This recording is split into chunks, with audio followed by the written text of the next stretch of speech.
Je vous dirais que ce qui me gêne dès le départ, c'est comme une espèce de péché originel ou de péché du jardin d'Éden, c'est la forme.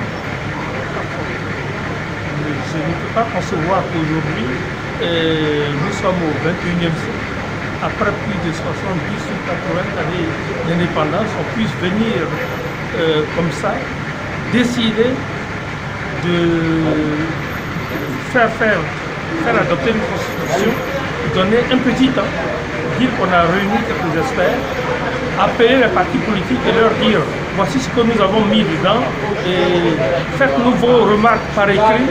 Donc d'abord et avant tout, c'est d'abord la forme. C'est une forme qui est, à la limite, c'est comme autrefois les tsars de Russie, ou alors les souverains de droit divin sous d'autres cieux qui pouvaient décider comme ça de faire préparer une constitution et encore, quand il a préparé, il adoptait si eux ils voulaient ou s'ils ne voulaient pas. Donc rien que pour la forme, c'est totalement inacceptable. Maintenant, pour ce qui est du fond, si on doit un jour en Côte d'Ivoire aller à une nouvelle république, on doit d'abord être sûr qu'il y a un certain nombre de fondamentaux qui sont acquis, et dans ces fondamentaux, à acquérir ou à obtenir totalement avant d'aller à une nouvelle constitution, il y a la réconciliation.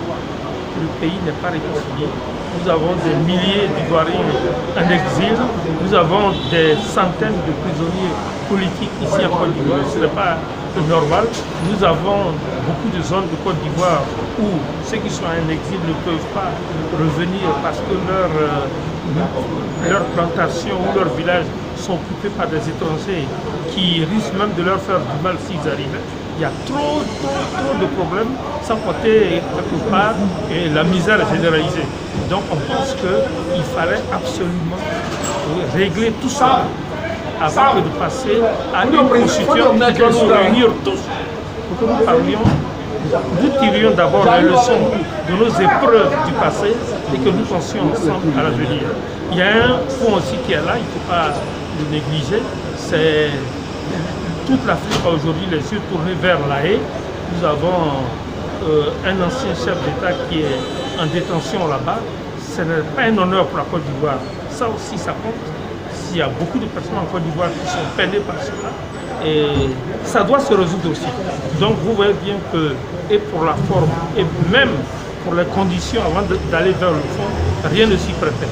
Vraiment, c'est totalement hors sujet et il n'y a qu'une solution, c'est ce que la déclaration préconise, que sans faire de protocole, le chef de l'État prenne sur lui de retirer purement et simplement ce projet.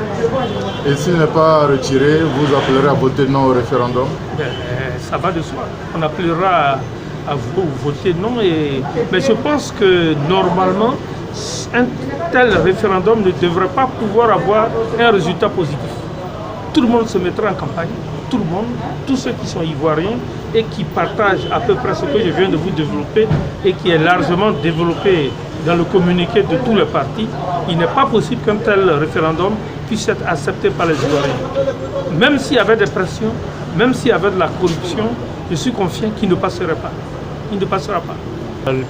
Mais notre parti participera aux élections générales. Oui, on est même prêts. Nous avons commencé à nous préparer, comme tous les autres partis. Yes.